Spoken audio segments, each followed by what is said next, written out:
Assalamualaikum warahmatullahi wabarakatuh. Nama saya Muhammad Faiz dari KKN Emocare.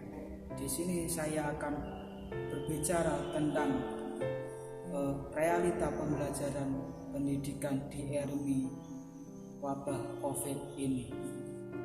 Dengan sistem proses pembelajaran di Indonesia, banyak sekali yang merasa dia memberikan bagaimana kita harus bisa belajar, bagaimana kita harus melaksanakan biar pendidikan bisa melakukan secara sistematis dan secara terbiasa.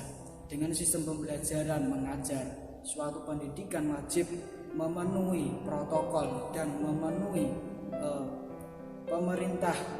kebijakan pemerintah. Setiap warga dari suatu pendidikan manapun di seluruh Indonesia manapun dilaksanakan dengan realita yang kita lakukan. Masalah pendidikan sangat penting dan tidak bisa ditinggalkan untuk memenuhi kehidupan yang sangat penting dari setiap pribadi ini. Jadi kita harus melakukan pengajaran, melakukan aktivitas dan pendidikan di jenjang bawah sampai jenjang tinggi ini dilakukan dengan cara di rumah.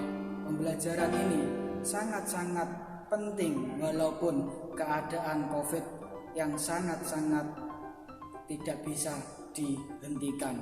Tapi apa?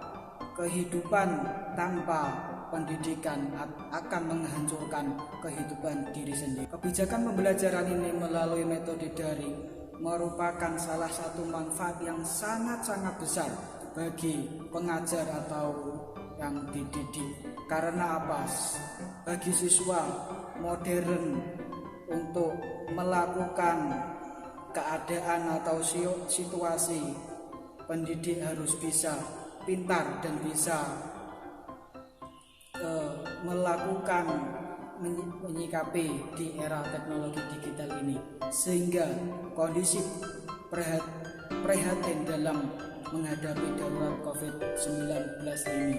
Namun masih banyak kendala yang dihadapi oleh pendidikan yang muncul dalam pembelajaran metode daring ini, yang tidak bisa dihindari atau tidak bisa dilakukan secara tatap muka dan tidak bisa dilakukan secara langsung untuk pengajaran yang seperti biasanya.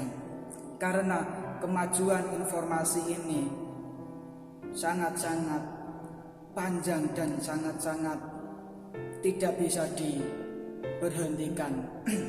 Pembelajaran daring ini ataupun media-media lain untuk bisa dilakukan dan dimanfaatkan oleh pendidikan, oleh setiap pendidik atau murid.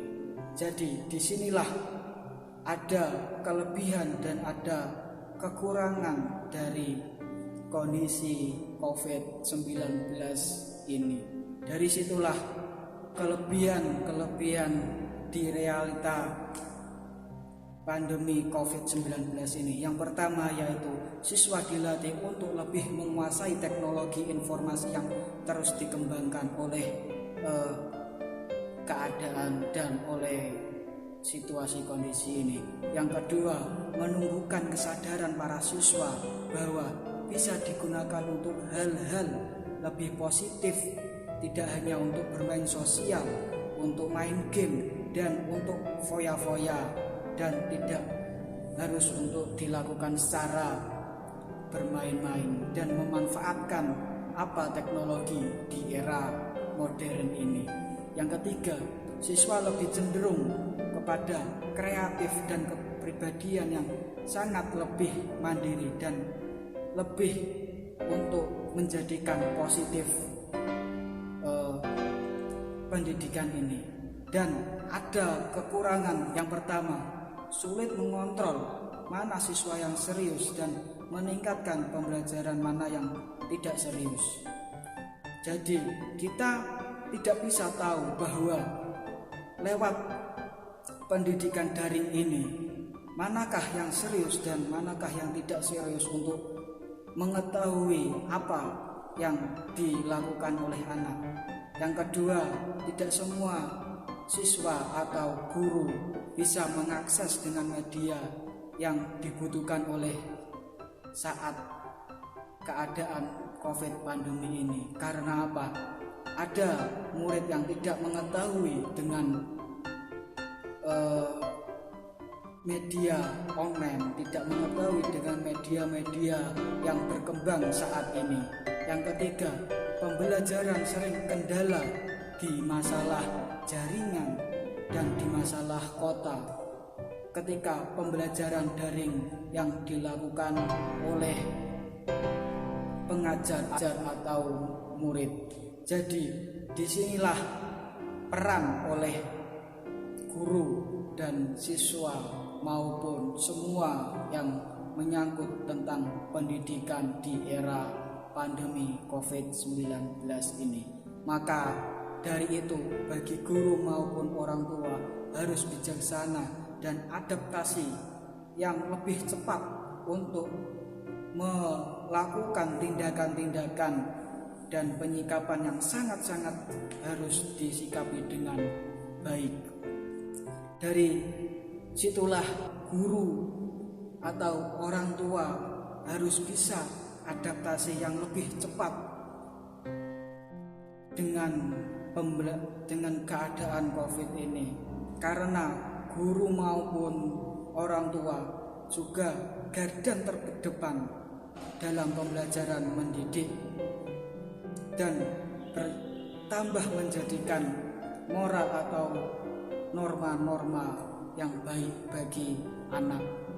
Dari situlah peran kedua orang tua dan guru yang sangat-sangat harus dilakukan dengan baik.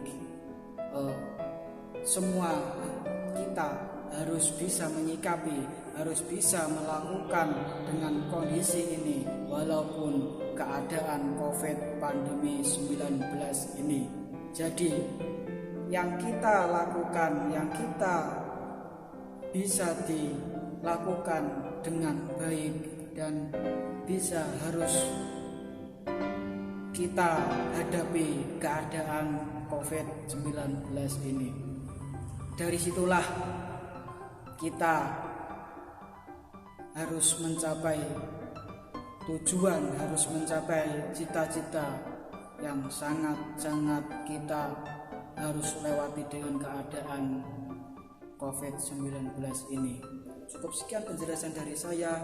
Wabillahi taufiq wal hidayah. Assalamualaikum warahmatullahi wabarakatuh. Salam min care, salam moderasi.